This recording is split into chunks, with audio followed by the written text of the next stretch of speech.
Gentlemen, there we go.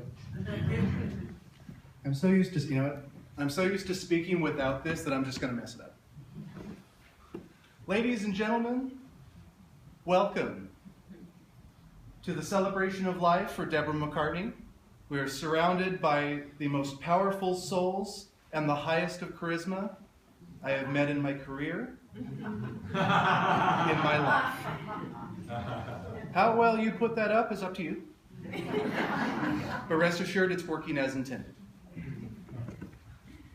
Today, in our celebration, I'd like to share 3 things that I've learned from being raised by Debra and subsequently by Roberta and supported by my wife, Sarah.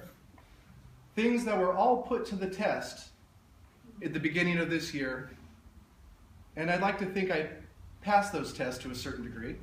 And I'm hoping that with the lessons taught by my mom to me, and I can convey these to you, so that if you're put in these situations in life, no matter how grave or how positive for that matter, that you come out okay.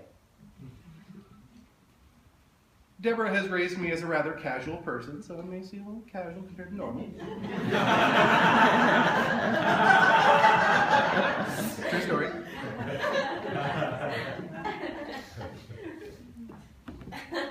Debra taught me, I call her Mom, you probably call her Debra, or remember that it is not the exertions of the people of the universe. There will be exertions, there will be those Herculean moments where people hold the world on their shoulders.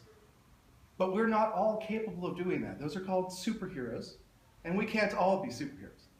It is not your exertions of the day that make you who you are. It's the little good things that you do every single day for the course of your life that make you the hero that you become to be. As such, I did not seek out, nor did Debra for that matter, to put an entire world on her shoulders or be recognized for that world on her shoulders. But in the end, we all agree that she did. But you never saw her kneeling with a world on her shoulders.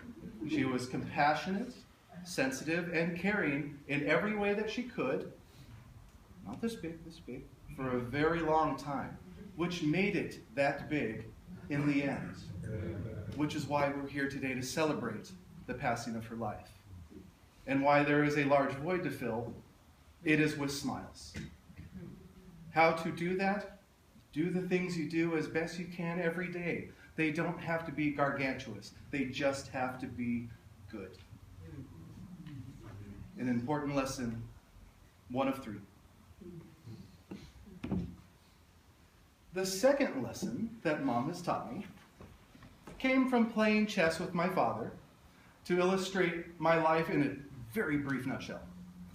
My dad, despite what Mom said, let's just get it out there. Mom taught me humanity to every sense. Dad taught me life. That would include competition, success, not being stepped on, not being bullied, fighting back. While Mom, on the other hand, taught me kindness, compassion, the things that don't land you in jail.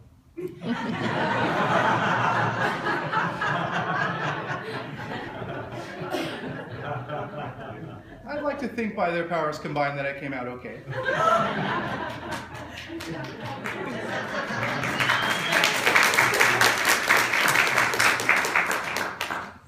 The lesson that I convey that has stuck with me for years and perhaps will stick with you too, boiled down to a chess game in which I discovered that the queen was the most powerful object in the game. And I would use this to conquer my dad's pieces, him letting me, of course, before he would just stomp me on the ground. And it was Mom who said in the end, don't treat any of these pieces any different than the other when they are humans. For it is easy in life to stomp on one to gain the benefits of stomping on that person, or to take all things and leave other people with nothing, or vice versa. But in the grand scheme of life, all pieces are the same. This was put to the test to great lengths in her passing, starting in mid-January and ending in very early February, as the balances of seeing to it that everyone was just happy enough, no one was truly happy, no one felt thoroughly defeated, everyone balanced out in the end. People had time to say their goodbyes. We could have pulled the plug that day. We could have made that case. But then some people would be really happy. Some people would be really mad. You have different sides. So compromises and concessions, no piece, no pawn, no queen, can be treated any different or any better than one another.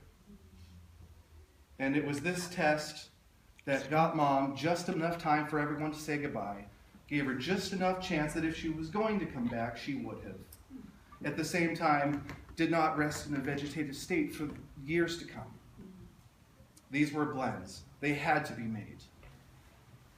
I felt that everyone got the balance that was available. The game was played as best as it humanly could. Consider this wisdom in my second point, that when you're dealing with humans, treat them all the same. If someone gets one thing, someone should get another.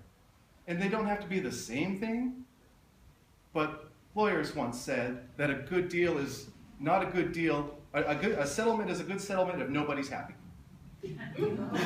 If someone's happy, someone got shafted. So that's the more realistic term of it. Balance them all. And finally, a third point, a little more solemn. I'd like to elaborate a little bit on some of the things that Debra and I, formerly Mom, talk about in her final days. Frisia touched on it gently in the beginning. She was working hard.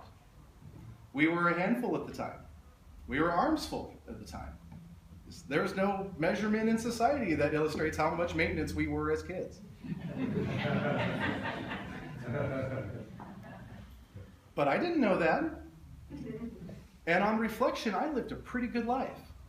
In exchange for not burning things down, I was well fed, I was well clothed, I had shelter, I had just about everything I wanted, and I was completely invisible to the hardships of my family. Some would call that good parenting. You may see where I'm going with this. But this caught up to her shortly before her passing. It came out in the form of expressions of other people. I would hear it through the grapevine. She would tell me. She felt that she did a wretched job as a mother. And this is hard to hear considering the good life. She blamed herself for Rochelle's passing. She felt that she could have done more. There were a lot of things. She felt that our existence in Scotts Valley, which was a 12-year tenure in a home, was a complete and utter disaster. But I, on the other hand, felt that it was a tremendous success. I would call it the best time of our family. Obviously, a little difference of opinions. But it took me sitting down with Mom, and I told her at least 5 times, and even the Friday before she went, you did a great job as a mom. You did the best you could with everything you had. And you did such a good job that we didn't even know there was a problem. Completely true.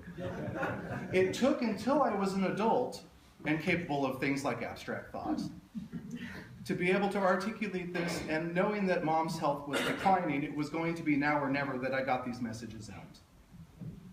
Science is fairly straightforward. Her time was running out. It's time to get things on the table. And I took the time to tell her on at least 3 occasions, including the Friday in her recovery room, before everything went down. You did a great job as a mom. You did not fail. You've done I'm here, I'm standing, I'm not dead, and I didn't kill anybody. You've done great. And I want you to know that.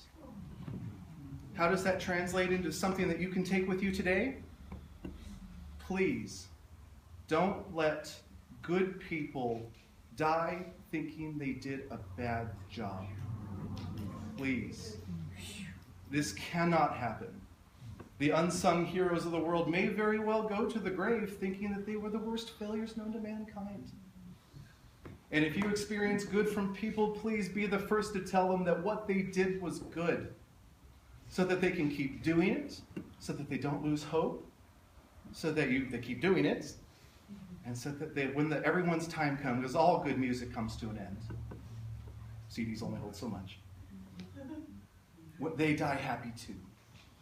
And I'd like to think, from very spiritual feedback and whatnot, that she did die happy. I'm glad that I got that message get across, and please, those 3 lessons, everyone do the same. Treat no chess piece, human, any different than the other. Your deeds are not in your exertions, but in your day-to-day good that adds up in the end. And let all good deeds go noticed, appreciated, and expressed. The lessons I learned from my rite of passage. Thank you for coming today. We appreciate the cornerstones of making this a reality. Let's continue with our celebration of life. Thank you.